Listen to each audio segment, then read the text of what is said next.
keep your chin up, keep your shoulders back, give him his face. So many times that horse goes to look down at the water, he goes to smell it, then we jerk on their face because we're scared. Our mind says they're going to jump forward.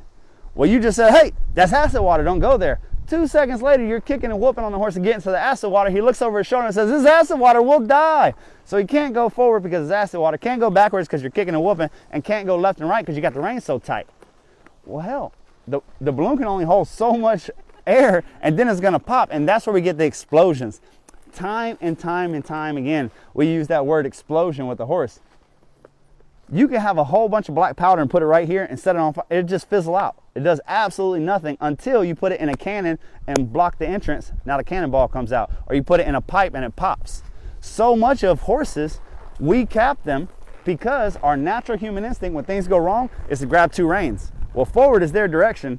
You just cap them where they can't go forward even though they have all this